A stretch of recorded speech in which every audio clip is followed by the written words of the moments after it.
여러분들 마련해 주시면 감사하겠습니다. 오늘은요, 기도한 것처럼 새생명 전도축제로 함께 예배드리고요, 이 예배를 위해서 하나님께서 귀한 분을 보내주셨습니다.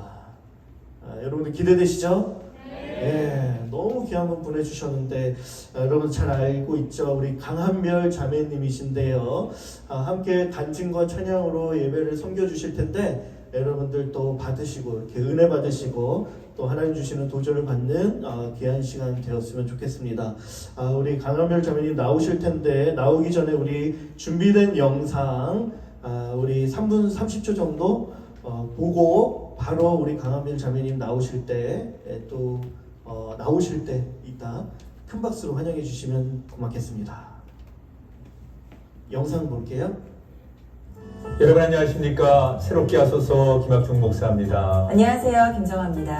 버스킹이라고 아시죠? 알죠. 네. 거리 공연을 뜻하는 말이잖아요. 맞습니다. 요즘에는 이렇게 사람들이 많이 모이는 장소에서 버스킹, 이렇게 거리 공연을 하시는 분들이 참 많아지는 것 같더라고요. 네. 특히 이제 음악을 하는 청년들 사이에는 네. 이 버스킹이 굉장히 이제 상징적인 그렇죠. 그런 대세가 되었는데, 오늘 저희가 만날 분은 이 버스킹 예배를 드리는 청년입니다. 그러니까요. 길거리에서 네. 하나님을 찬양하고 하나님을 높이는 광야 같은 그 한복판에서 네. 하나님을 노래하는 귀한 청년, 네. 버스킹 예배자를 소개해 드리려고 합니다. 네.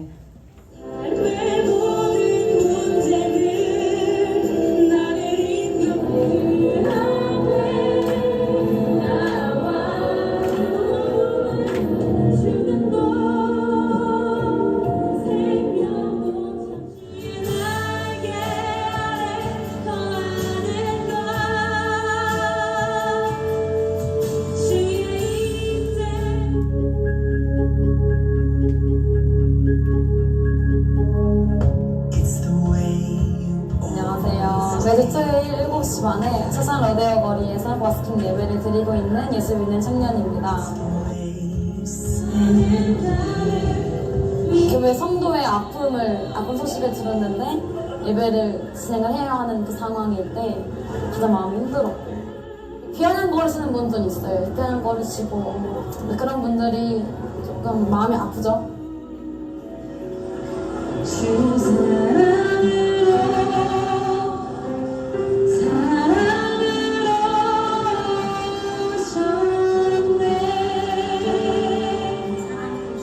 부정적으로 오신 분들 중에서 성남, 수원 계시고 잠실 쪽 계시고 인천 쪽도 많이 오시고, 부정적으로 오신 분들 그리고 처음 오시는 분들이 매주 있어서 이런 정도 인원이 채워진 것 같아요. 유흥거리가 많은데 그 가운데서 찬송이 들리니까 저도 모르게 이렇게 눈길이 가더라고요. 설상 로데오 거리가 되게 화려한 이런 도시인 걸 알았지만 실제로 와서 보니까 이곳에서 정말 주님을 찬양한다는 게 너무 큰 은혜였고요. 주님이 이곳에서 완전히 너무 강하게 임재하시는 게 느껴져서 더욱 귀한 시간이었고, 삶의 예배라는 것이 이것이고, 또 그리고 혼자도 찬양하면서 하나님께 영광을 돌릴 수 있구나라는 마음이 많이 들었던 예배였던 것 같습니다. 하다가 말다 되니까 되게 여러 요인 때문에 많이 좌절되잖아요. 좌절이 안 됐으면 좋겠어요. 제가 시작한 예배가 아니어서 착한 일이 시작하신 그분께서 그리스도 예수의 날까지 이루실 것이기 때문에 제가 그만두는 것이 아니라 하나님께서 오케이 하시는 그날까지 하는 것이 소망입니다.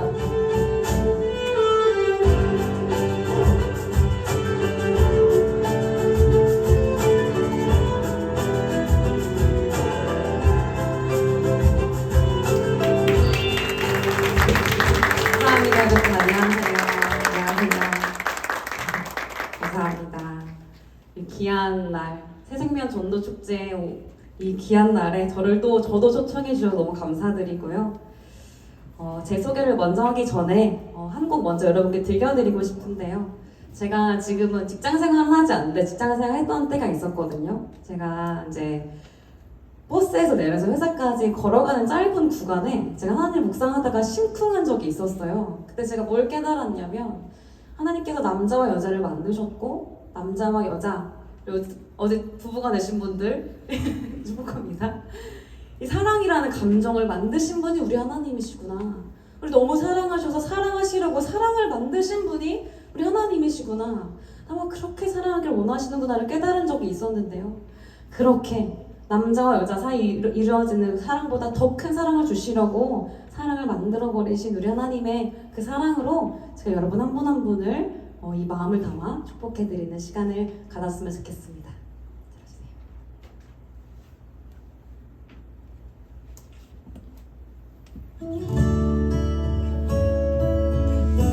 하나님께서 여러분 사랑하실 때 자기 아들을 아까워하지 않고 내어주셨습니다. 내가 너를 만난 건 우연이라 할 수 없어. 그냥 꿈을 꾸는 것 같아. 말로 할 수 없는 이 기분.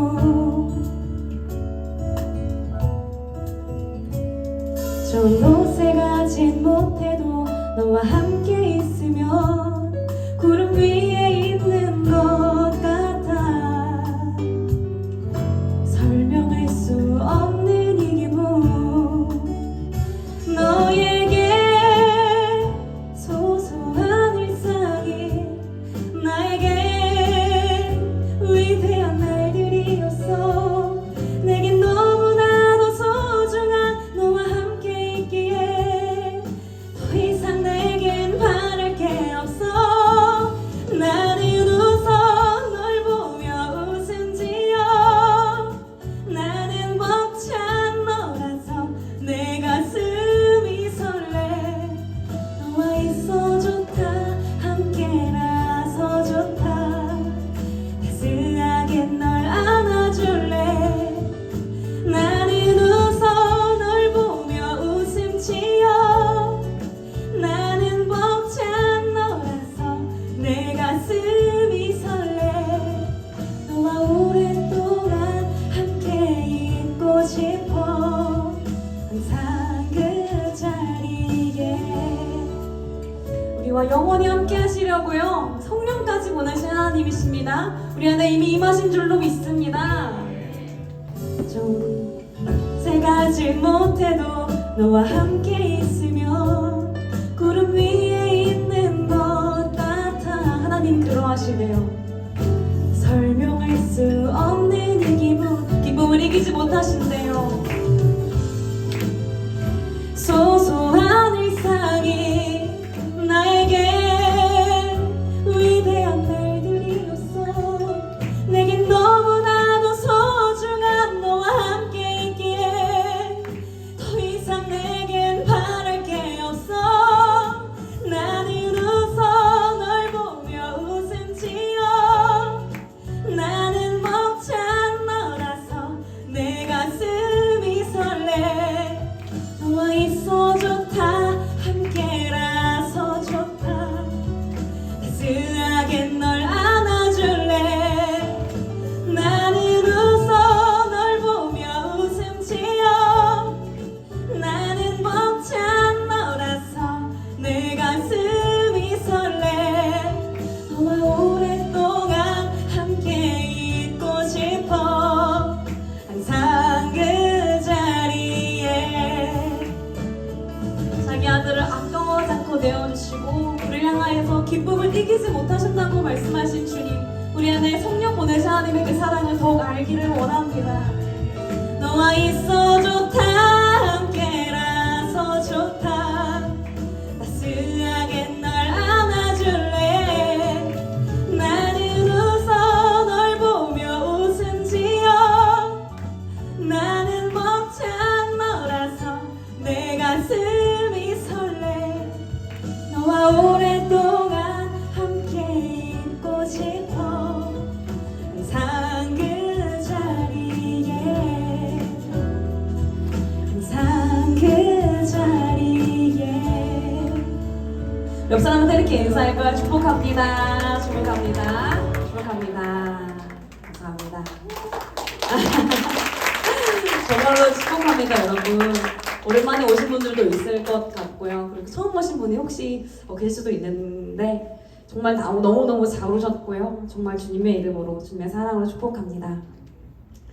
여러분, 저는 매주 토요일 7시 반에 첫산 로데오 거리에서 버스킹 예배를 드리고 있는 예수 믿는 청년입니다. 조명을 조금 이쪽을 꺼주시면 더 서로 민망하지 않을 것 같아요. 네, 이게 좀 더 좋은 것 같죠, 그렇죠? 네, 아닌가요? 여기가 좀 더 밝으면 좋을까요? 네, 아무튼 여러분 제 나이 궁금하시더라고요. 제가 속옷을 들어갔는데 몇 살이냐고 첫 질문부터 제 나이를 궁금해하시더라고요. 제가 여러분의 마음을 사실 다 알고 있고요. 제 나이가 몇 살처럼 보이세요? 25. 감사합니다. 아닌 거 아는데 감사합니다. 제 동생이 30살이고요. 제가 동생보다 2살이 많은 누나입니다. 감사합니다. 눈이 아름다우십니다. 네, 저는 모태신앙으로 태어났고요. 유치원도 교회 유치원 나오고 초등 3부 회장, 중등부 회장, 고등부 회장을 다 해먹어서 독재자라는 별명까지 있었던 교회에서 사랑을 되게 많이 받고 교회에서 어딜 가든 제가 있었고 사무실이 정말 안방 같은 곳이었고 그리고 뭐 성경 퀴즈 대회, 암송 대회, 뭐 찬양 대회, 대회란 대회를 안 나간 적이 없고 매일 상을 타오고 뭐 전도상도 막 타고 그리고 뭐 워십도 어렸을 때 춤도 잘 췄어요. 되게 빠지지 않는 늘 어딜 가나 있는 정말 약간 센터 같은 좀 리더인 애였어요. 그래서 어른들이 모르는 어른들이 없을 정도로 저를 되게 많이 이뻐해 주셨고 목사님, 장로님들 저를 되게 이뻐해 주셨어요. 그래서 교회에서 되게 많은 사랑을 받고 자랐고요. 그리고 이제 집 안에서는요, 이제 어머니의 눈물의 기도와 그리고 말씀으로 양육해 주심으로 컸는데요. 저는 모태신앙으로 태어났는데 저희 엄마는 모태신앙은 아니셨어요. 모태신앙은 아니셔서 강원도 철원에서 한 미신을 믿으시다가 청년회 때에서 이제 내가 내 주먹을 믿지 누굴 믿냐 좀 되게 강한 분이셨거든요. 근데 이런 분이 청년회 때 어느 날 사울이 바울이 된 것처럼 하나님께서 체험으로 아주 강권하심의 그 체험으로 만나 주신 그런 뜨거운 체험이 이제 있으신 분이셨고 그래서 하나님이 살아계신가 좀 두려운 마음에 교회를 나가야겠다 이런 마음이 드셨대요. 그래서 교회를 나갔고 교회를 나가기만 하면 사실 하나님 믿어질 줄 아셨대요. 교회를 나갔는데 믿어지지가 않는 거예요. 창세기 1장 1절 태초에 하나님이 천지를 창조하시니라 이 말씀부터가 막힌 거죠. 천지를 창조하셨다고? 너무 어려운 거죠. 안 믿어지니까요. 평생 자기 주먹을 믿고 살아오신 분이셨거든요. 근데 그분이 이제 남들은 보니까 하나님을 아버지라고 부르면서 기도하는데 하나님이 아버지라는 고백도 안 나오셨대요. 내 육신의 아버지가 있는데 무슨 또 아버지가 계시다. 그러니까 이성적으로 논리적으로 하나님을 이해할 수도 없고 믿으려고 나갔는데 안 믿어지니까 얼마나 괴로우셨겠어요. 그래서 그때 저희 엄마가 뭘 하셨냐면요, 기도를 시작하셨어요. 그때 막 처음 나가신 분이 뭘 아셨는지 어디서 들은 건 있으셔가지고 40일을 새벽을 작정기도 하시고 그리고 마지막 3일을 금식하셨대요. 하나님이 그 기도 제목 2가지였는데요. 하나님이 천지를 창조하신 창조주란 사실이 믿어지게 해주십시오. 첫 번째 기도 제목. 두 번째 기도 제목은요. 하나님이 아버지로 고백되게 해주십시오. 이 기도 제목 마음 놓고 3일을 금식하시고 그리고 그 끝에 하나님께서 정말 우레와 같은 음성으로 만나주셔서 그때부터 말씀을 피니까요. 창세기 1장 1절부터 요한계시록까지 다 믿어졌다는 그런 놀라운 간증의 체험을 저는 어렸을 때부터 듣고 자랐어요. 그 등등의 체험들이 너무 많았거든요. 그러니까 하나님이 믿어지도록 많은 체험들을 주셨고 그리고 이제 믿고 난 이후부터 정말 말씀을 통해서 꿈으로도 말씀을 해석해 주시고 어떤 상황들로 계속해서 하나님이 정말 엄마한테 너무 신기하게 체험하게 해주셔서 그렇게 만나오신 이야기들 전 되게 많이 듣고 자랐어요. 간증을 되게 많이 듣고 자랐거든요. 그리고 이제 그런 간증들 듣고 자랐고요. 어렸을 때부터 말씀으로 양육해 주셨는데 제가 늘 보여주는 이제 환경은 유치원 끝나고 집에 오면 늘 엄마가 방언 기도하고 계시고 말씀 필사하고 계시고 말씀을 암송하고 계시고 진짜 너무 신기했던 거 아직도 기억이 나는데 몇 장을 그러니까 찬송가 몇 장에 어떤 찬양인지 다 외우신 분이셨거든요. 찬송가까지 외운 거 너무 저한테 좀 신기했었어요. 그 정도로 정말 달달달달 맨날 성경 앞 보면 형광펜이 빼곡한 그런 분이셨고요. 저희 형제가 다섯 식구가 있는데 형제가 3남매예요. 초딩들 앉혀놓으시고요. 막 되게 진지하게 성소에 대해서, 지성소에 대해서, 제사장의 옷에 대해서, 제사 절기에 대해서, 제사 종류에 대해서 되게 가르쳐 주셨던 그런 그것들이 되게 기억이 나고요. 진짜 실제로요. 저희 집 안에서 여리고 놀았거든요. 진짜 실제로 여리고 놀고 소리 지르고 그런 체험들을 그런 구약에 대해서 어머니를 통해서 많은 것들을 체험적으로 알게 해주셨어요.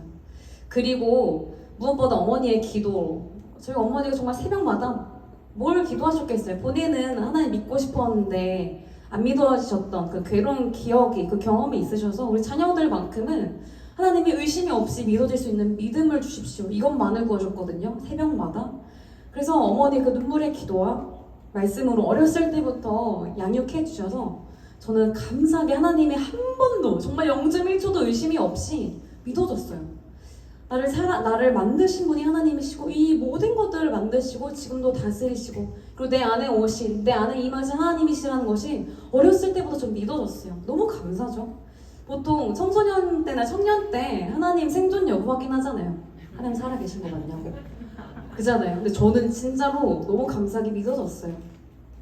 근데 고등학생이 되었을 때 제가 스스로 말씀을 먹기 시작하면서 큐티하고 제자들 양육받고 토요일 새벽 모임하고 그렇게 제가 스스로 말씀을 먹고 인격적으로 지성적으로 하나님을 알게 되면서 하나님을 정말로 만나게 되면서 하나님을 정말 사랑하게 됐어요. 제가 아직도 기억이 나는데 고등학생 때 고3 때 이렇게 기도했었거든요. 하나님, 제 심장이 뛰는 것보다 하나님 더 사랑하고 싶어요. 제가 숨 쉬는 것보다 하나님 더 사랑하고 싶어요. 심장은 의지와 상관없이 뛰는 거잖아요. 그러니까 제 의지와 상관없는 것보다 하나님 더 사랑하고 싶었어요. 하나님 사랑하는 사람들 일렬로 세운다면 제가 가장 앞에 있고 싶어요. 저 정말 매일 그렇게 눈물로 기도하며 주님 사랑한다고 고백하는 사랑에 겨워서 매주 눈이 붓는 아이였어요. 그렇게 예배를 드리면서 하나님께 너무 쓰임받고 싶은 마음이 너무 커졌죠. 하나님께서 저는 정말 어떻게 쓰임받고 싶었냐면요.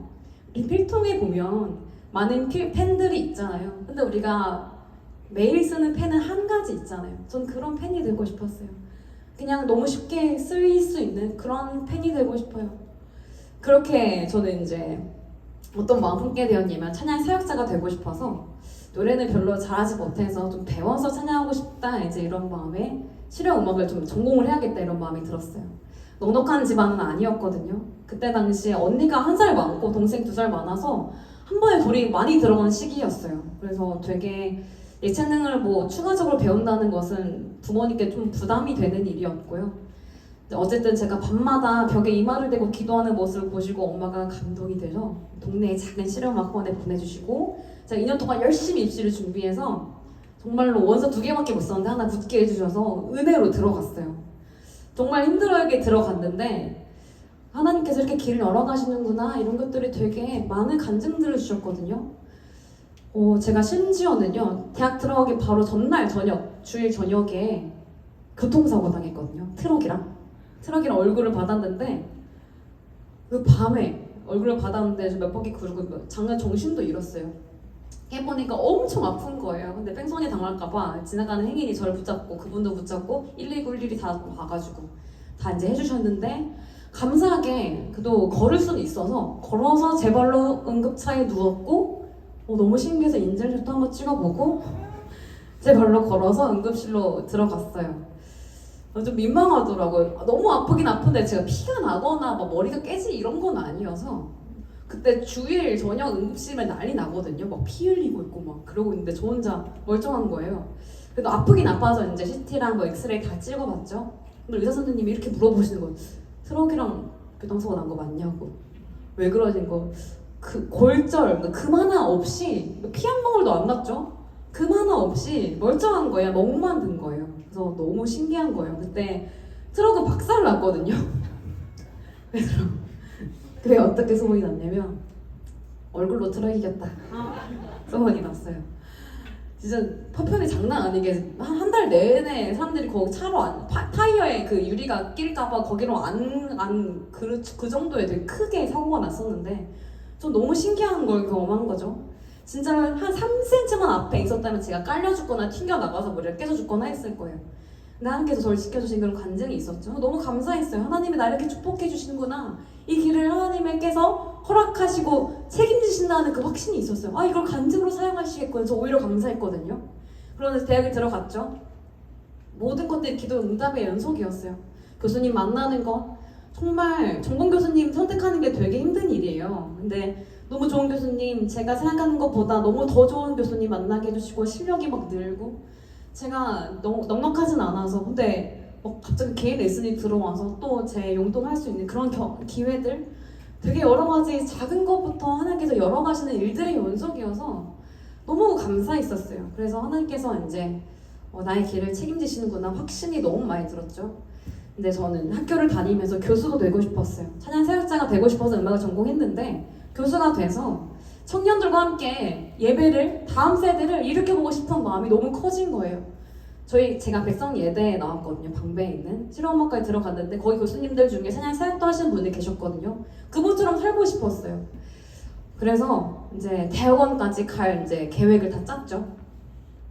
편입을 해야 되는 거예요. 근데 이제 졸업을 앞둔 시점에 엄마가 저를 부르시는 거예요. 너 이제 이거 기말 끝나면 졸업인데 뭐 할 계획이니?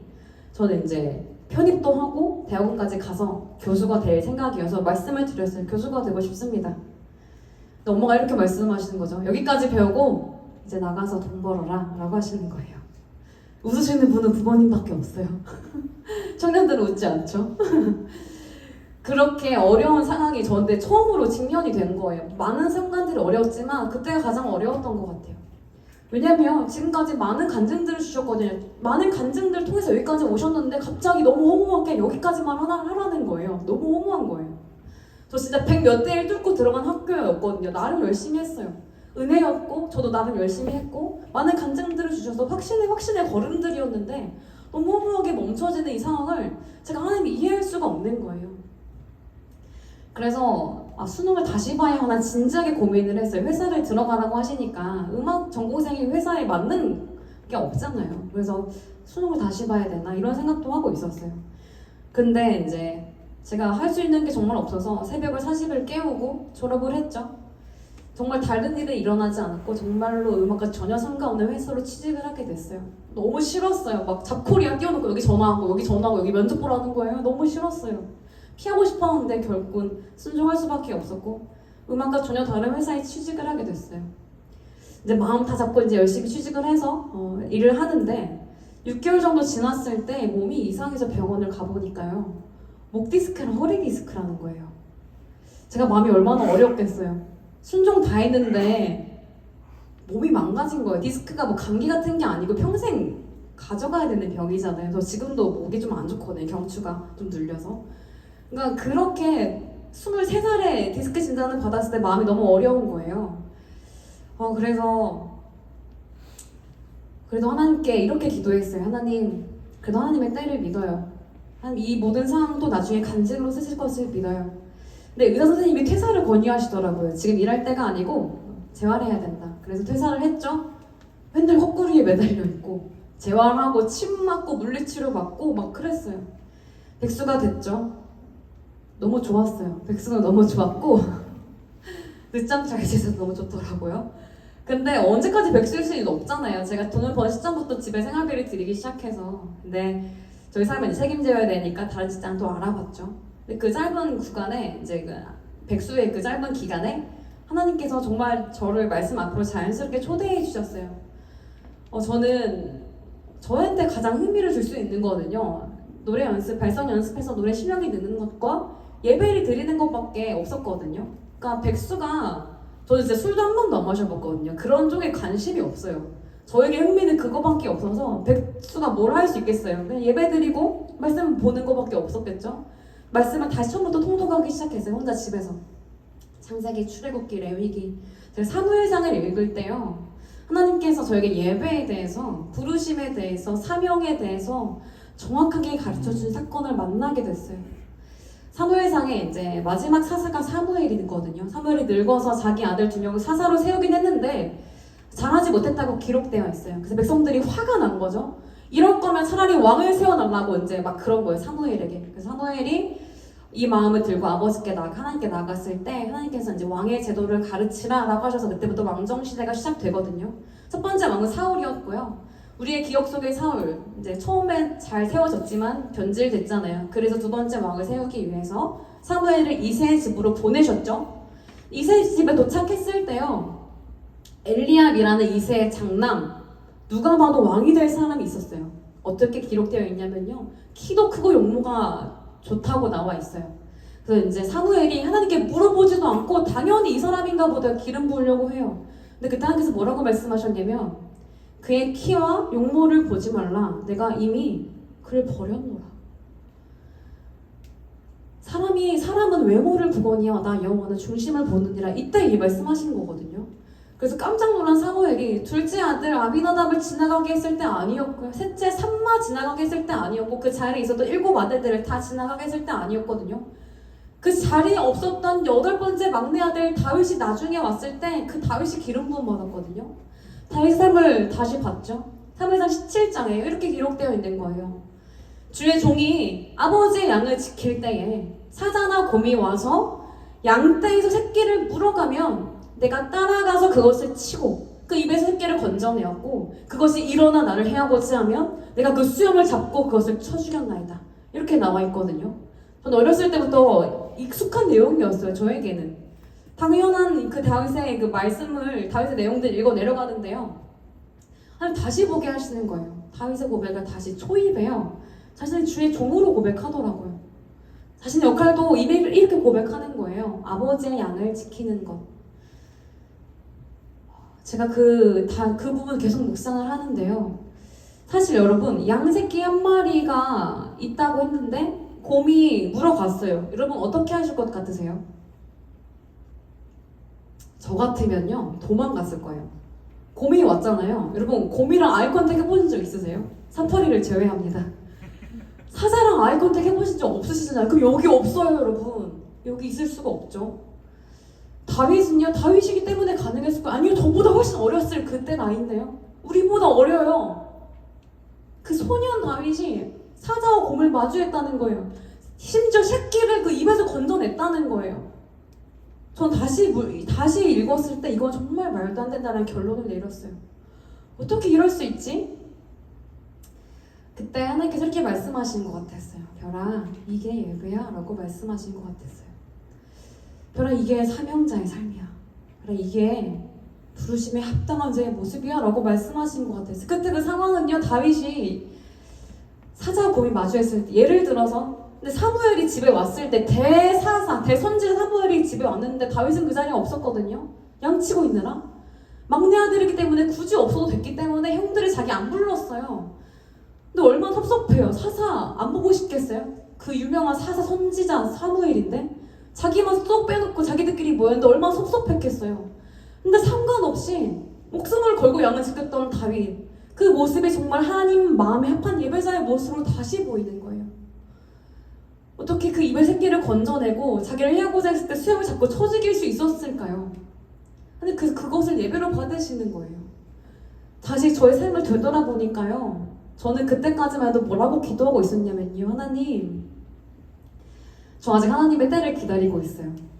저 디스크 환자 되고 백수도 돼보고 의지와 상관없이 다른 회사에 취직을 하게 되는 정말 대학 들어갈 때까지만 해도 많은 것들이 기도 응답이었는데 그 이후에 정말 시련들까지 겪는 또 생각과 계획과 너무 다르게 펼쳐진 저의 삶에 하나님의 뜻을 이해할 수 없는 그렇지만 제가 어떤 삶이었냐면요.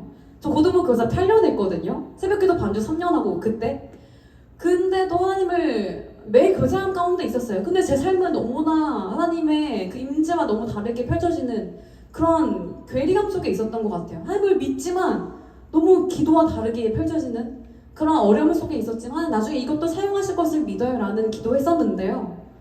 그때 그 다윗의 모습을 통해서 다시 발견하게 해주셨던 사실은요. 이미 내 안에 사명이 너무 많았다는 사실이었어요. 저는 그때까지만 해도 하나님 찬양 사역자가 돼서 교수가 돼서 하나님 영광 올려드리며 살게요 라고 기도했거든요. 나중에 이런 아픔들 이런 것들 나중에 간증으로 사용해 주세요. 하나님의 때를 믿어요. 하나님의 선하심을 믿어요. 저는 이렇게 기도했거든요. 이게 청년의 아름다운 기도 아닙니까? 믿음의 기도잖아요. 근데 그런 기도들 잘못했다 하진 않으셨지만 저에게 진짜 부드럽게 말씀해 주신 거예요. 진짜 예배의 정의에 대해서, 진짜 부르심에 대해서, 진짜 사명에 대해서 말씀해 주시는 거예요. 저는 뭐가 돼서 마이크 정도는 잡는 그 영향력 정도는 돼야지 누가 제 말에 귀를 기울일 수 있는 그런 임팩트가 좀 있는 사람이 되어야지만 하게 쓰임받는 사람이라고 생각했거든요. 근데 그거 세상으로부터 저에게 들어온 저의 기준이었더라고요. 세상 사람들 다 그런 사람들만 높이 평가하니까요. 근데 하나님은요, 다윗의 예배를 받으셨거든요. 그 자리에 없었던 다윗, 어떻게 뭐하고 있었냐 보니까 들판에서 혼자 사자와 곰이랑 싸우고 있었던 그 다윗의 예배를 받으신 하나님.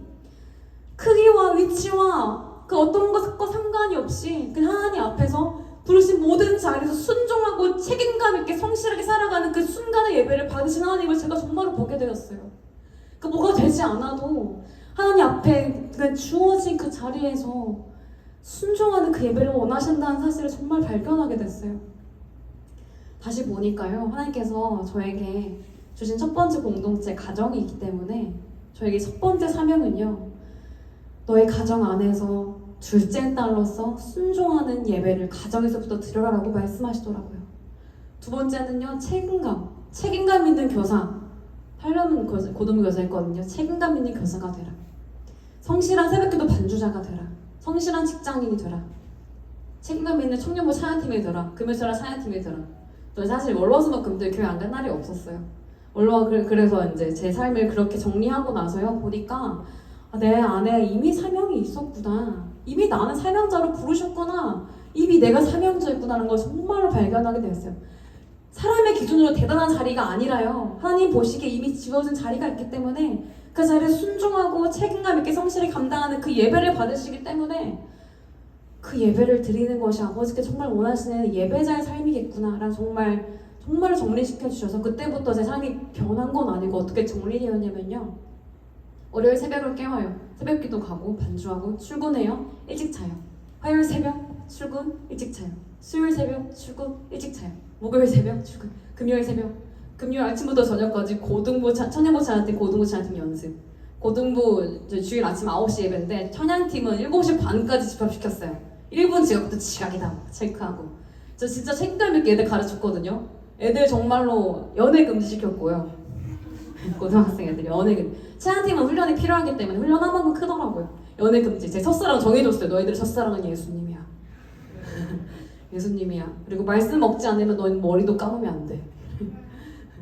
그렇게 저희는 토요일에 그 온전한 3시간을 드릴 수 있는 사람만 신청해라. 토요일 7시 반까지 나올 사람만 신청해라. 전 애들한테 부탁하지 않았는데 애들이 막 자발적으로 막 각오를 막 10줄 막 써가지고 막 하는 거예요.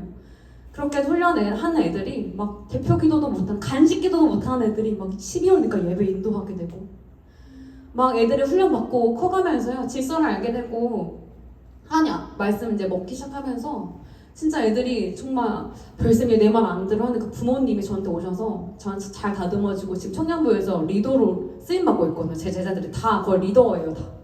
그렇게 하나님께서 저는 교사로서 많은 열매들을 주셨어요. 그렇게 책임감 있는 교사로 감당하고, 반주자, 새벽기도 반주자, 직장인, 그렇게 모든 삶의 자리에서 그냥 그 예배를 드리는 것을 기뻐하신다는 것을 정말 알게 된 후부터 그 대단한 삶을 위해서 가는 게 아니라 그냥 오늘을 살기 시작했어요. 누가 보든 보지 않던 새벽기도 반주자 사실 누가 알아준다고요. 그냥 하나님께서 보시기 때문에 그 자리를 기뻐하시기 때문에 그냥 그렇게 드렸어요. 그렇게 이제 모든 순간들 예배를 드리면서 정말로 너무 감사한 거예요. 뭐가 되지 않아도 불안하지가 않았어요. 뭐가 대단한, 제가 어렸을 때부터 꿈꿔온 그 자리가 제가 이르지 않아도 하나님께서 이에 대해 하루를 드린 것을 받으신다는 걸 정말 알게 된 후부터 조급하거나 불안하거나 두렵지 않았어요.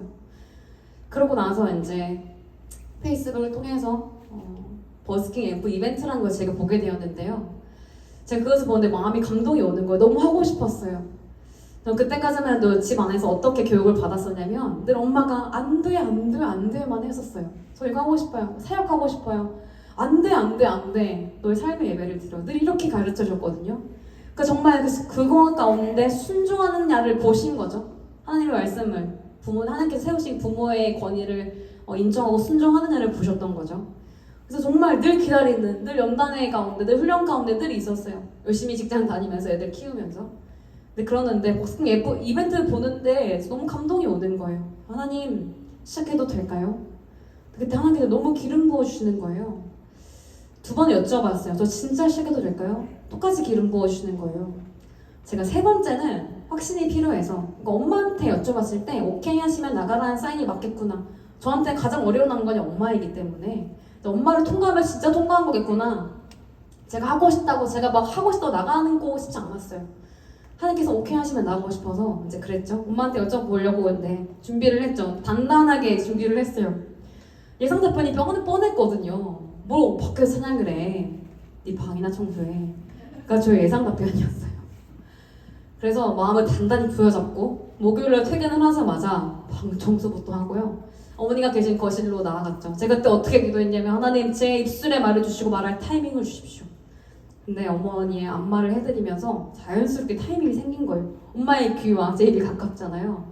주님 이때이니까 여쭤봤죠. 엄마 저 토요일날 찬양을 버스킹으로 차산 로데오거리에서 하려고 하는데 나가도 돼요?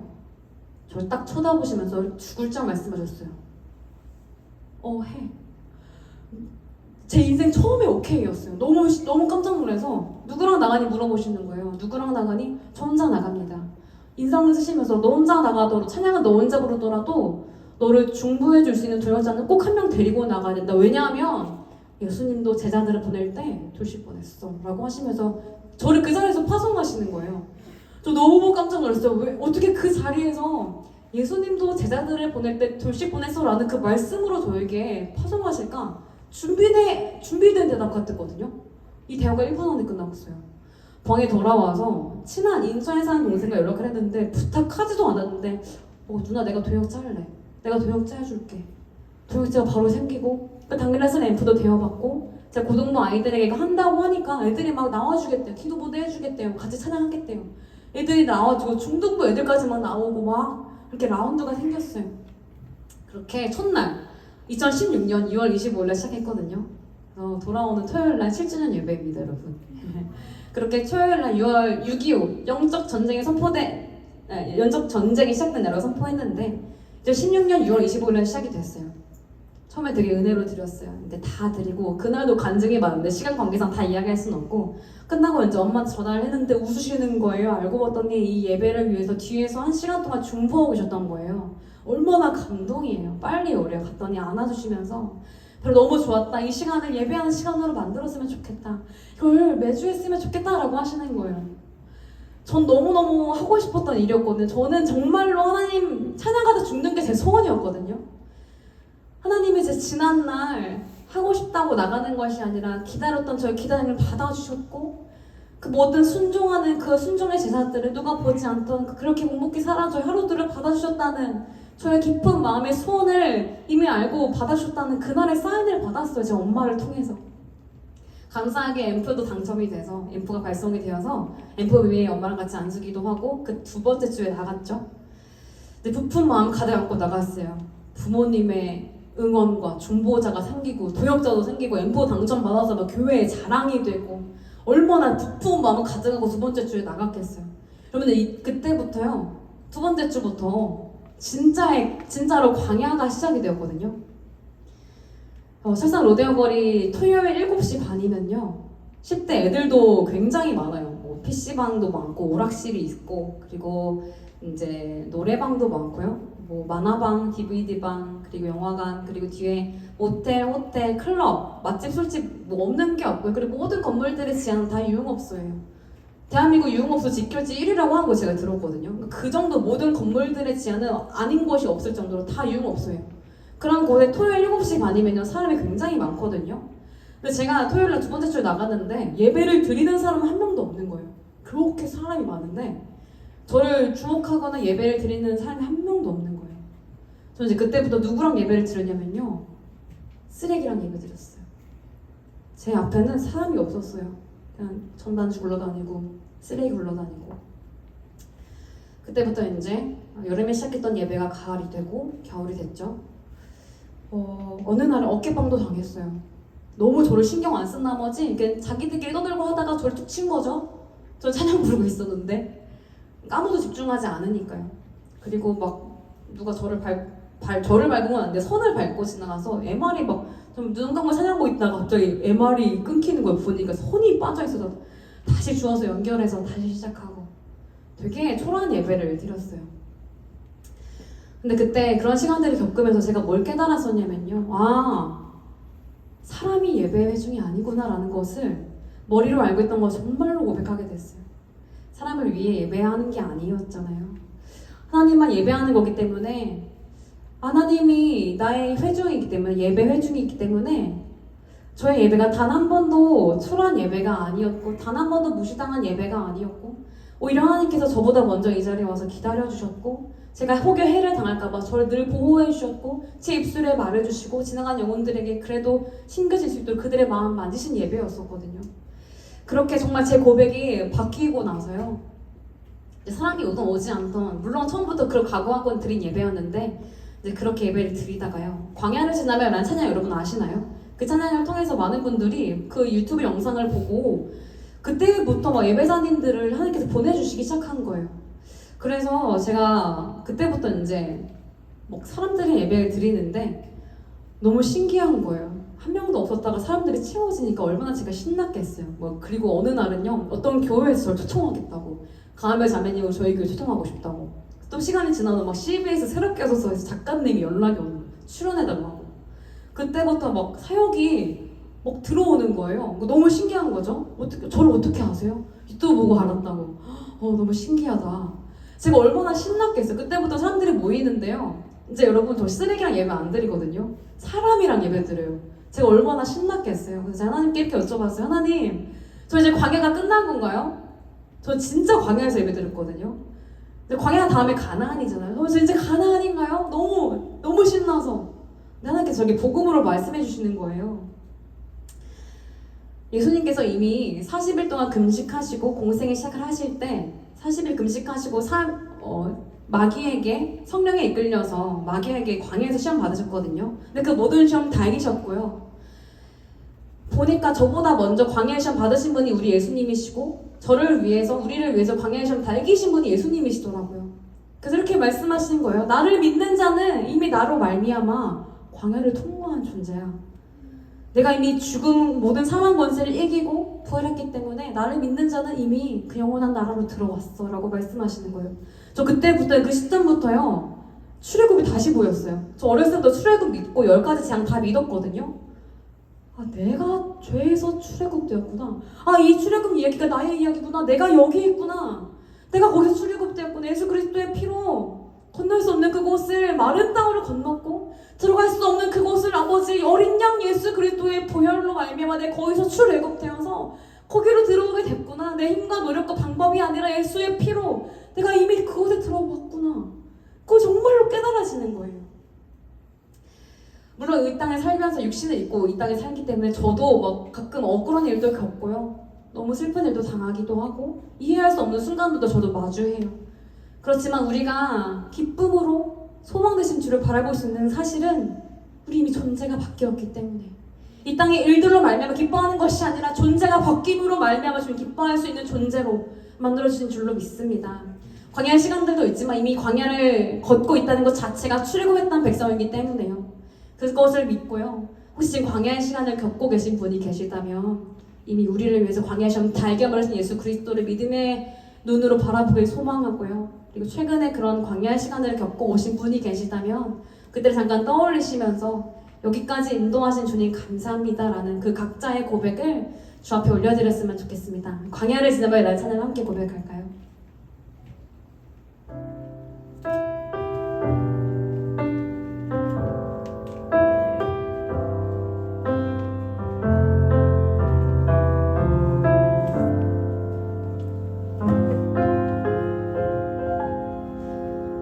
왜 나를 깊은 어둠 속에 홀로 두시는지, 어두운 밤은 왜 그리 길었는지, 나를 고독하게, 나를 낮아지게, 세상 어디도 기댈 곳이 없게 하셨네.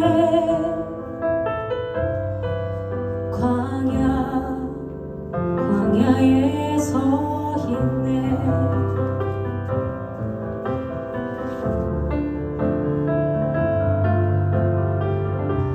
주님만 내 도움이 되시고 주님만 내 빛이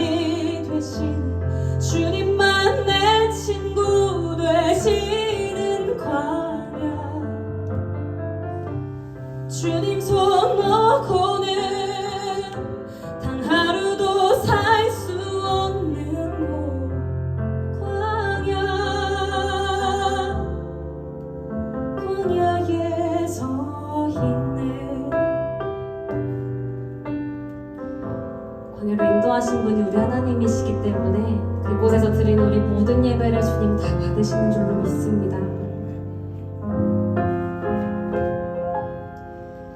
왜 나를 깊은 어둠 속에 홀로 두시는지, 어두운 밤은 왜 그리 길었는지,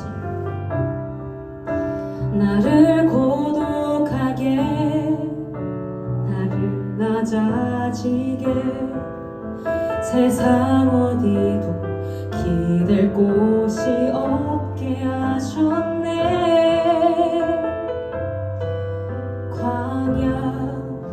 광야에 서 있네.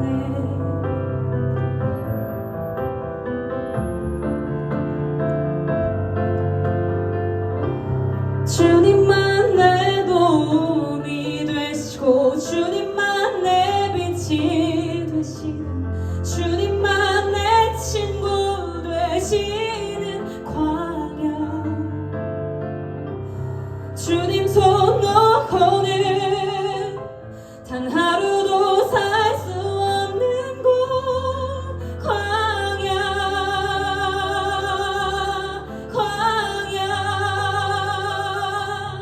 주께서 나를 사용하시려, 나를 더 정결케 하시려, 나를 택하여 보내신 그곳, 광야. 성령이 내 영을 다시 태어나게 하는 곳,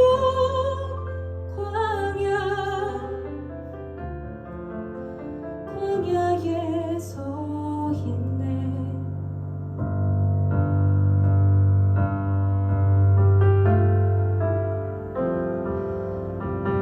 내 자가 산산이 깨지고 높아지려 했던 내 꿈도 주님 앞에 내어놓고, 오직 주님 뜻만 이루어지기를, 나를 통해 주님만 드러나시기를.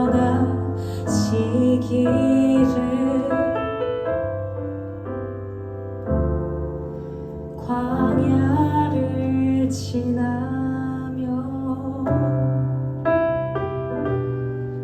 우리를 위해 모든 광야의 점이 이기시고 사망 것을 깨뜨리시고 부활하신 으로 우리의 그 영원한 생명을 주신, 이 땅에서부터 승리의 자녀로 살아가게 하신 아버지의 놀라운 구원의 은혜를 찬양합니다.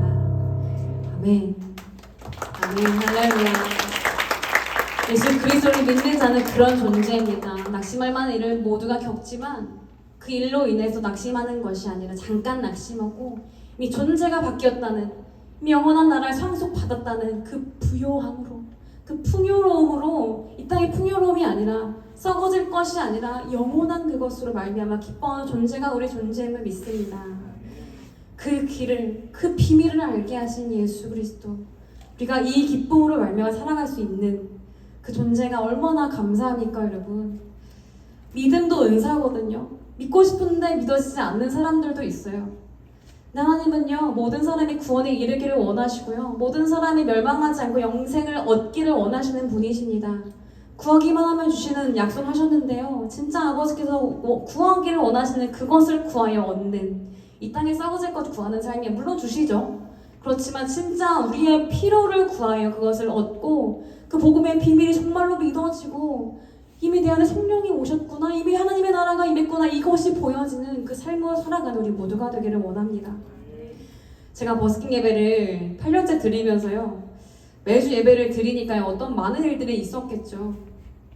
정말 많은 일들이 매주 있어요. 그 중에 제가 하는 사건을 좀 말씀드리고 싶은데요, 2016년 유튜브도 하기 시작하기도 전에 17년부터 유튜브가 만들어졌거든요. 한 6개월 정도 유튜브가 없이 페이스북에 10분 남짓 영상을 올렸을 그때에 제가 한 주에 8월이었던 걸로 기억해요. 8월에 그래서 굉장히 바빴어요. 직장 다니고 새벽기도 나가면서 고등부 예배 애들 또 챙기고 예배 준비하고 버스킹 예배도 하고 금요 철야도 하고 또 그 주에 청년부 목사님이 목사 이 설교에 맞춰서 특송을 해라. 그리고 그날 주일날 군성교 저희 교회 당번이어서 훈련소 세례식 해야 돼가지고 특송 3곡 하라는 거예요.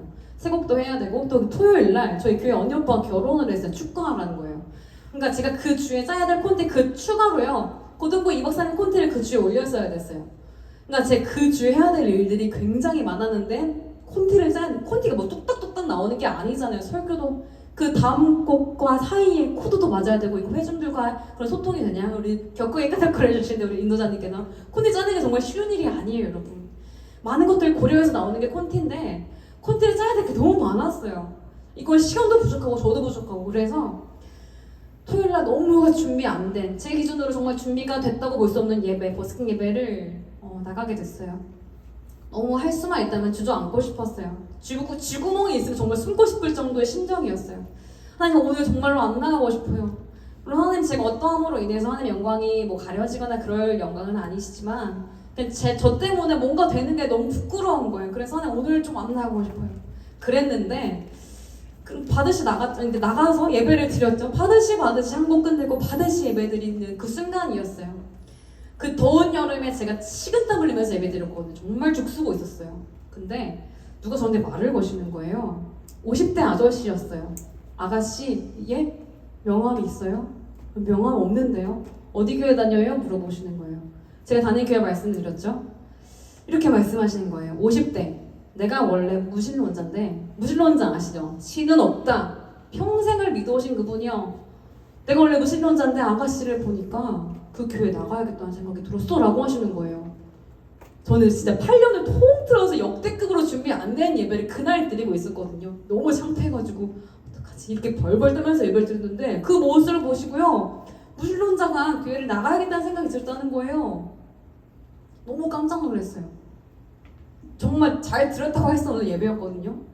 제가 끝나고 예배를 읽고 이제 집에 와서 묵상하라고 기도하는데 2가지 마음을 주셨어요. 첫 번째는 이거였어요. 너의 준비 잘 되는 거 상관없이 역사는 내가 하는 것이다. 은혜는 내가 주는 거야. 저는 그때까지 어떤 부담이 있었는데 초창기다 보니까요. 누가 지나가다가 지난주에 했던 그 찬양 되게 좋았다 이런 얘기를 제가 들으면요. 그 다음 주에 부담이 되는 거예요. 더 좋은 찬양, 막 가창력으로 뭐 뽐낼 수 있는 그런 찬양. 제가 그렇게까지는 아니었지만 그래도 막 부담이 되는 거예요. 더 좋은 찬양, 더 은혜로운 찬양 해야 될 것 같고. 은혜는 내가 주는 거야. 너의 준비 잘 된과 안 된과 상관이 없이 은혜는 내가 주며 역사는 내가 하는 거야. 넌 그냥 거기 있기만 하면 돼. 였고요. 그 2번째는요. 이거였어요. 오죽 광야 외치는 소리가 없었으면 이런 나를 사용하실까라는 마음이었어요. 소리가 있어야 그 소리를 사용하시는 거잖아요. 정말 부족하고 너무나 창피한 그 순간에 예배를 사용하신 하늘을 보면서 오죽 없었으면 이런 나를 사용하실까라는 너무 감사한 마음이었어요. 그래서 그 이후부터 저 콘티에 대한 자유가 있었고 하나님께서 이런 약속을 주셨어요. 네가 어떤 찬양을 해도 난 다 받을 거야. 이런 약속의 말씀을 주셨죠. 그 어떤 것보다 너무 감사한 선물이었어요. 이렇게 예배를 드리면서요. 지금까지 왔는데 제가 어느 날 마가복음 5장으로 만든 찬양이 있어요. 마가복음 5장에 혈루증을 12년 동안이나 앓아온 여인의 이야기가 나온 부분이거든요. 저는 어렸을 때부터 이제 들었던 내용이어서 익숙한 내용이었어요. 12년 동안 혈루증이 어떤 병이냐면요. 여자가 겪는 질병인데 하혈하는 병이에요. 근데 피가 멈추지 않아서 그때 당시에 저주받았다는 인식 때문에 격리돼야 돼요. 공동체 생활하지 못하고 그런 이제 되게 아픈 가슴 아픈 질병이죠. 근데 그 여인은요 많은 의사를 만났대요. 고치려고 노력을 해서 어떻게 기록되어 있냐? 많은 의사를 만났는데 괴로움을 얻었고 많은 돈을 다 허비하였다고. 근데 병만 더 중화해졌다고 나와 있어요. 근데 예수의 소문을 듣고 그 여인이요 용기를 내서 예수님이 계신 곳으로 나갔죠. 어떻게 기록되어 있냐면요. 예수의 소문을 듣고 무리 가운데 끼어 뒤로 와서 그의 옷에 손을 대니 이는 내가 그의 옷에만 손을 대어도 구원을 받으리라 생각하밀러라. 이에 그 혈루 근원이 곧 마름에 병이 나온 줄을 몸에 깨달으니라. 제가 이 말씀을 읽는데요. 너무 깜짝 놀랐어요. 12년 동안의 병을 앓았으면요. 얼마나 병 고침 받고 싶었겠어요. 실제로 병 고치려고 의사를 만났잖아요. 돈 다 써가면서. 근데 이 여인은요, 예수님이 옷자락에 손을 대었을 때 어떠한 믿음으로 만졌냐면요, 병이 나을 것이라는 믿음이 아니라요, 구원을 받을 것이라는 믿음으로 만졌더라고요. 병이 얼마나 고치고 싶었겠어요. 얼마나 사람들이 그리웠겠어요. 얼마나 사랑받고 싶었겠어요. 얼마나 함께하고 싶었겠어요. 이 병 때문에 모든 것이 안 됐잖아요. 근데 그런데도 그 여인은 구원을 받을 것이라는 믿음으로 예수님 옷자락에 손을 만졌더라고요.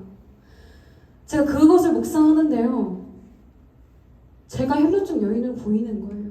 여러분, 이 병도요, 이 여인은 12년 동안 고치고 싶었는데 안 고쳐졌어요. 12년.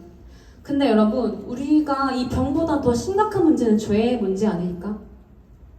병은 고칠 수도 있고 안 고칠 수도 있는 그런 가능성이라도 있잖아요. 근데 죄는요, 우리 힘과 노력으로도 그 어떤 것으로도 아예 안 돼요. 가능성이 0%이기 때문에 그 죄의 문제, 혈루증에 피를 흘리는 병이기 때문에 제가 이 죄의 문제로 인해서 영원히 피를 흘릴 수밖에 없는 존재가 저였는데, 죄인이기 때문에 그때 예수님께서 십자가에서 제가 흘려야 될 모든 피를 다 거기서 쏟으셨더라고요. 혈루증의 여인이 피를 흘려야 되는 그것을 제가 흘려야 될 모든 피를 예수님께서 다 끌어안고 예수님께서 모든 피를 다 쏟으셨더라고요. 여인이 예수님 옷자락에 손을 댔을 때 혈루 근원이 말랐잖아요. 그것처럼 예수 그리스도께서 모든 피를 뿌리셨을 때 우리 모든 죄의 문제가 사함 받은 줄로 믿습니다. 혈루의 근원이 마른 것처럼 우리 모든 죄의 문제가 단번에 사함 받는 줄로 믿습니다. 그 존재로 만들어 주셨더라고요. 그 묵상 가운데 그렇게 보이는 거예요.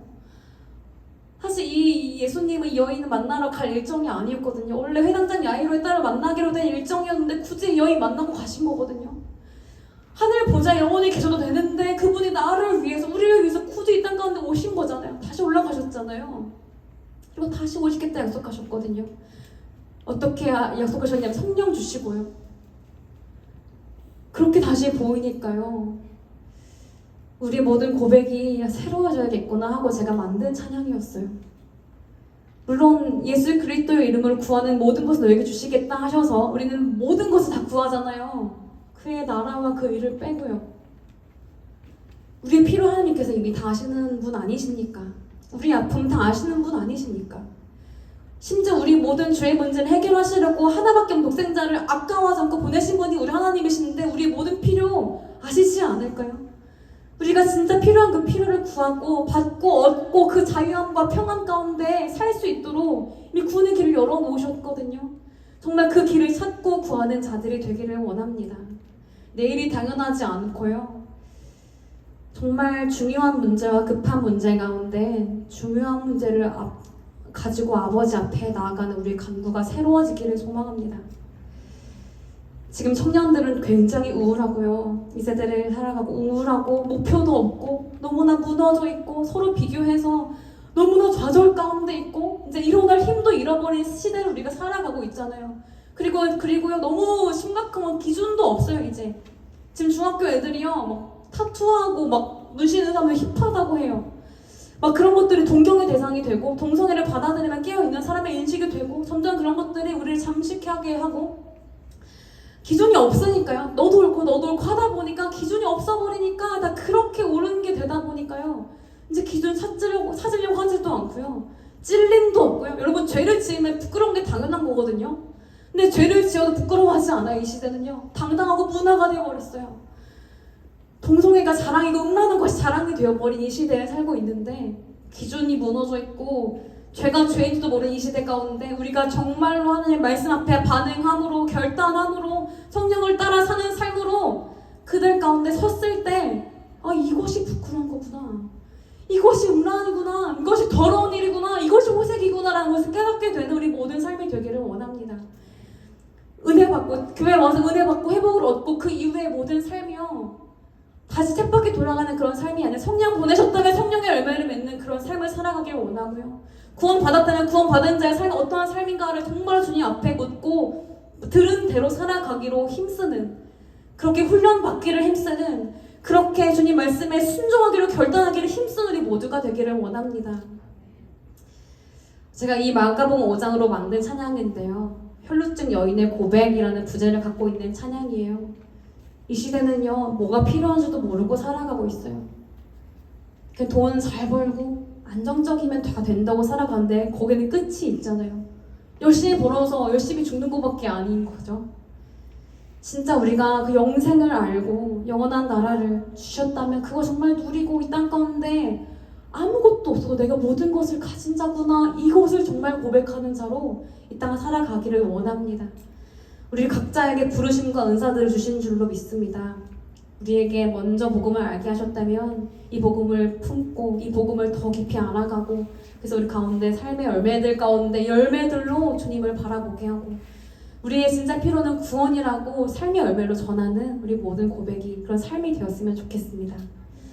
혈루증 여인의 고백이라는 부제를 갖고 있는 찬양 여러분과 함께 나누기를 원합니다.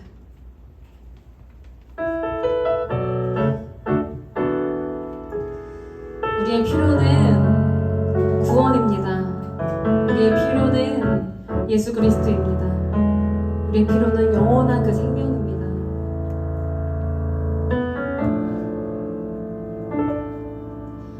주님, 주님께 갑니다. 세상의 방법을 쫓았던 삶을 내려놓고 주님께 갑니다. 나의 고통과 필요를 이미 알고 계신 주께 나아가니 나를 구원하소서. 오 나의 필요는 구원이요, 나의 갈망은 구원이요, 날 구원하신 주 찬양하리. 영원히 주 안에 나 거하리.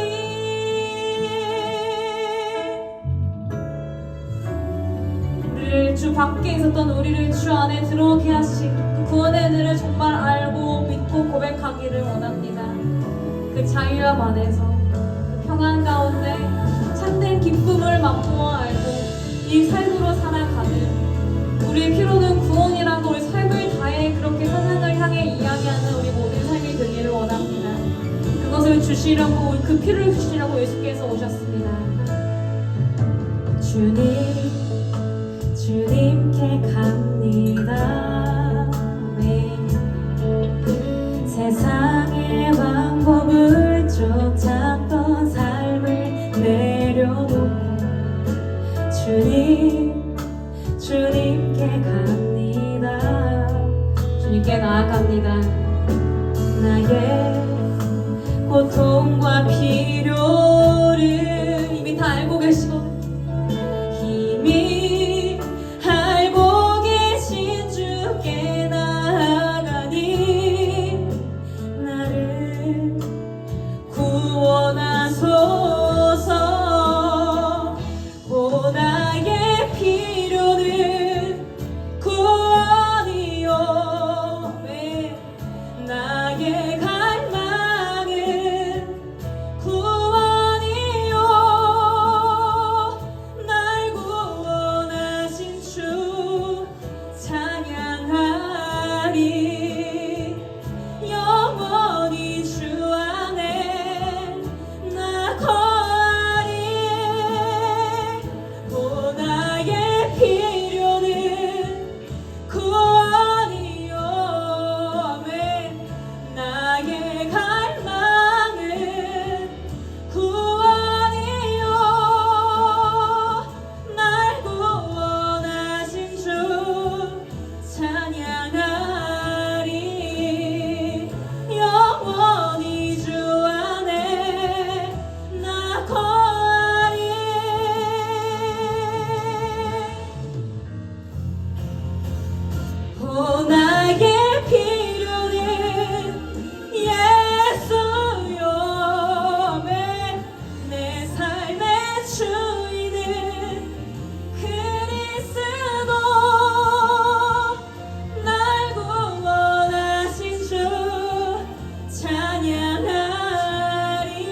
영원하신 주 찬양하리 영원한 그 나라 나 살리라.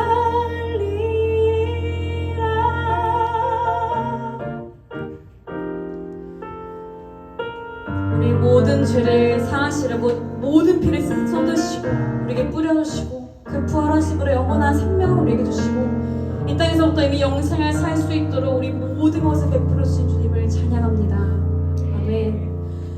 아멘. 그 주님을 정말 믿고 이 땅에 살아갈 때 주님 부르시는 그날까지 정말 사명을 붙잡고 고난 당하는 것을 두려워하지 않고 우리 위에 하나님의 영이 계신다는 것을 정말 믿음으로 고백함으로 이 땅을 정말 주님의 기쁨에 정말 주님의 영광이 가득한 삶으로 영광 올려드리는 우리 모든 사명자들 그런 순례자들 되기를 원합니다. 청년의 때 훈련 받기를 자처하십시오.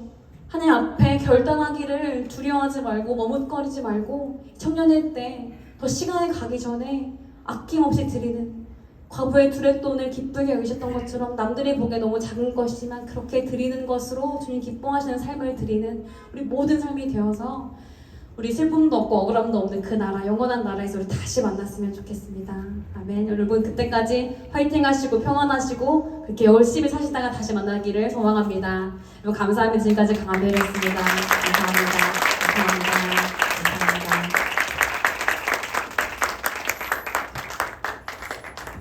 네, 우리 다시 한번 우리 귀한 찬양과 간증해 주신 강한별 자매님께 큰 박수로 시간이 많이 좀 지나긴 했는데요. 여러분들 새생명 전도 축제로 우리 함께 모이고 있고요. 이 시간에 여러분들께 꼭 전하고 싶은 분, 우리의 소망 되신 예수 그리스도, 그분을 아주 짧게 여러분들 짧게 이야기로 좀 전했으면 좋겠습니다.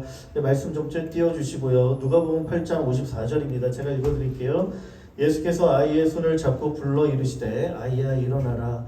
우리 강한별 자매님 우리 간증해 주시고 귀한 가사로 노래를 지어주셨는데 여러분들 이 사건의 내용이 바로 회당장 야이로의 딸을 향하여 내려갔을 때 그 죽은 딸인 야이로에게 해주셨던 예수님의 말씀입니다. 회당장 야이로가 그 다음 절 넘겨볼까요? 자신의 딸이 죽어감으로 말미암아 그 마음의 무너짐으로 인해 예수께 찾아가게 되죠. 예수님께서 찾아와서 그 아이를 만나주시면 이 아이가 살 것 같다라는 그런 믿음이 일어났습니다. 그런데요, 어찌된 일인지 그 가는 길 가운데 많은 무리들로 인해 그 걸음이 지체되어지는 것이죠. 지체되는 길 여정 속에 혈루병 걸렸던 여인도 만났습니다. 그런데 그 혈루병 걸린 여인을 살려주셨는데 어느 한 사람이 찾아와서 이야기하길 그만 예수님을 괴롭게 하라 하며 딸이 죽었다라는 이야기를 전하게 됩니다. 딸이 죽게 되었다라는 이야기를 들은 그 아비의 심정이 어땠을까요? 무너졌겠죠? 그 마음 가운데 그 처음 믿음이 무너지기 시작하면서 이제 다 끝났구나 하며 포기하게 됩니다. 그런데요, 예수님께서 이런 말씀을 들려주시죠. 50절에 모든 그 딸이 죽었다는 이야기를 듣고는 두려워하지 말라라, 그리고 다만 믿기만 하라 말씀해 주시는 거예요. 그러면서 그 걸음을요 돌이키는 것이 아니라 그만 가는 것이 아니라 계속 그 딸에게로 그 걸음을 옮기기 시작하십니다. 그런 가운데 이제 막 도착했어요. 도착해 보니 죽음이 그 집안을 들이우고 있었고 죽음이 그 영혼을, 그 어린 딸이죠, 지배하고 있었습니다. 모든 사람들이 통곡하기 시작해요. 눈물을 흘리기 시작해요.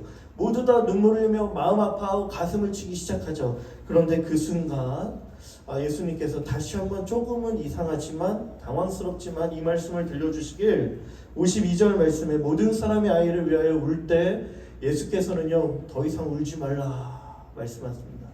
죽은 것이 아니라 잔다라고 말씀하시는 것이죠. 딸이 죽은 걸 예수님께서 모르셨을까요, 여러분들? 모르지 않으셨죠. 다만 여러분들 죽음을 대하는 태도가 우리와는 달랐다라는 겁니다. 죽음 앞에서 우린 절망하죠. 손쓸 수 있는 것이 아무것도 없어 고통스러워하고 절망과 무기력함을 경험할 수밖에 없게 만들죠. 그러나 예수님은요 죽음 앞에서도 당당하셨습니다. 왜일까요? 죽음이 생명 대신 예수 그리스도를 압도하지 못하는 거예요. 오히려 예수의 생명이 죽음을 압도하는 것이죠. 그렇게 점점 조금씩 죽음 그 한복판으로 예수님께서 걸어가십니다. 나아가십니다. 그리고 죽은 아이를 만져주시는 거죠. 만나주시는 것이죠. 54절 말씀에 보면 그래서 들려주시는 말씀이 오늘 본문 말씀인데 아이의 손을 잡고 불러 이르시되 아이야 일어나라. 여러분들 이 아이야 일어나라가 우리가 조금은 잘 알고 있는 아람어 달리다굼이라는 표현입니다. 여러분들 이건 되게 평범한 일상 언어예요. 저도 오늘 아침에 아이들에게 했었던 말입니다. 아이야 일어나라. 잠자고 있는 아이들을 깨울 때 쓰는 어미가 하는 말, 부모가 하는 말들이에요. 조용히 다가가서 아이야 일어나라 달리다굼 하니 그 아이를 지배하고 있었던 죽음의 권세가 깨져버리게 되죠. 사라지게 되죠. 그리고 절망과 슬픔과 눈물이 사라지게 되는 겁니다. 그리고 그 아이가 일어나게 된다라는 거예요. 여러분들 마치 어린아이에게 속삭이듯 따뜻하게 이야기하는 이 엄마의 말과 같은 달리다굼 이 한마디를 우리 가운데 찾아와 주셔서 해주신다는 거예요. 우리의 아픔의 문제를 보듬어 주시고 해결해 주시는 것이죠. 죽음의 문제 우리의 힘으로 해결할 수 없어요. 신음하며 고통스러워하죠. 그런데 그런 고통스러운 가운데 있는 우리를 위해 예수님께서는요 죽음의 한복판으로 조금씩 걸어오시는 거예요. 죽음의 소식이 그 예수님께 들려왔을 때 회당장 야이로 아비와 함께 걸어가겠노라 하고 그 죽음이 들려왔을 때 두려워하지 마 믿기만 해라. 그리고 그 죽음이 지배하고 있던 그 집안에 도착했을 때도 울지 말라 하며 한 걸음 조금씩 더 가까이 모든 소망이 끊어졌음에도 불구하고 그럼에도 걸음을 멈추지 않으시고 예수님은요 조금씩 더 가까이 죽음 가운데 있는 그 아이에게로 다가오신 거예요. 여러분들. 그리고 말씀해 주시죠. 아이야 일어나라 달리다굼. 그 아이가 생명을 얻고 일어나게 되었다라는 겁니다. 여러분들 엄청난 메시지예요. 우리가 죽음 가운데 있었다는 거죠. 모든 것이 끝났어요. 그런데 모든 것이 끝나지가 않았어요. 왜 그럴까요? 예수님이 걸음이 멈춰지지가 않았어요. 계속 누구를 향해? 죽음 가운데 있었던 모든 걸 포기할 수밖에 없었던 우리를 향해 멈추지 않고 걸음이 옮겨져 가고 있었던 거예요. 우리에게 찾아오시는 거예요. 그리고 찾아오셨어요. 신음하며 고통하고 있는 우리를 향해 사랑하는 아이야 아들아 딸아 일어나라 달리다굼. 그 음성을 들려주시는 거죠. 그럼 그 음성을 들을 때 어떻게 될까요? 우리 영이 살아나는 거야. 우리 영이 회복되어지는 거야. 마침내 비로소 떠났던 생명이 완전히 단절되었던 하나님으로부터 끊어졌던 영원한 생명이 우리 가운데 들어오기 시작하는 거예요. 우리가 살아나는 거죠. 사랑하는 청년 여러분들, 새생명 전도축제 주제를요 다시 이음 커넥트 어게인 다시 이어져야 할 필요가 있어요. 누구에게로? 하나님께로. 여러분들의 삶 가운데 하나님을 혹 멀리 떠나신 분들 계십니까? 아직 하나님과 연결되지 않으신 분들 계십니까? 우리가 살아날 수 있는 유일한 길과 방법은요 다른 길이 없어요. 예수께로 가는 거예요. 그 예수 하나님께로 다시 우리가 이어져야 하는 것이죠. 바라기는 여러분들에게 들려주시는 그 달리다굼의 따뜻한 음성을 여러분들 듣기를 소망합니다. 아멘. 무엇보다 예수 그리스도를 만나길 소망합니다. 아멘. 그 예수 그리스도가 우리 가운데 오며 그분을 만나면 죽음이 떠나고 생명이 살아나고 그래서 그분께 우리의 삶의 전부를 드리고 내 삶의 주인된 그 자리를 주님께 드려서 그분을 나의 구주로 영접하게 되어지면 하나님께서 주시는 풍성한 생명이 주어졌다 약속하는 것이죠. 그 예수 그리스도를 만남으로 오늘 이 자리 가운데 우리에게 주시는 영원한 생명 누리는 모두가 되기를 축복합니다. 한번 띄워주시겠습니까? 이게 별거 아니지만요 우리의 마음의 고백으로 함께 같이 이 기도문을 읽어봤으면 좋겠습니다. 이미 예수 그리스도를 영접하신 분들 있을 거예요. 아직 그러지 못한 분들도 여기 계실지 잘 모르겠습니다. 그러나 하나님을 믿었으나 조금 멀리 떨어진 소원해진 분들도 있을지 모르겠어요. 여러분들 그 마음 가운데 여러분들 뜨겁게 막 우리가 기도하지 않겠습니다. 그러나 마음 가운데 이 잠깐의 기도문을 우리 마음의 진실됨으로 함께 같이 읽었으면 좋겠어요. 이미 영접하신 분들도 소리내어 읽기를 약간 주저할 수 있는 분들을 위해서 함께 우리 소리내어서 함께 한 목소리로 같이 한번 읽어봤으면 좋겠습니다. 함께 읽어볼까요? 시작. 사랑의 하나님, 저는 지금까지 하나님을 모르고 내가 원하는 대로 살았습니다. 내가 어디에서 와서 왜 살며 어디로 가는지 알지 못하고 방황하며 살았습니다. 그러나 나를 위해 십자가에서 죽으심으로 내 죄값을 담당하시니 감사합니다. 지금 나는 내 마음의 문을 열고 예수님을 나의 구주, 나의 하나님으로 영접합니다. 나의 죄를 용서하시고 나를 영원한 생명을 주심에 감사합니다. 나를 다스려 주시고 나를 주님이 원하시는 사람으로 만들어 주옵소서. 예수님의 이름으로 기도드립니다. 아멘. 제가 기도드릴게요. 우리 찬양팀들 앞으로 나와주세요.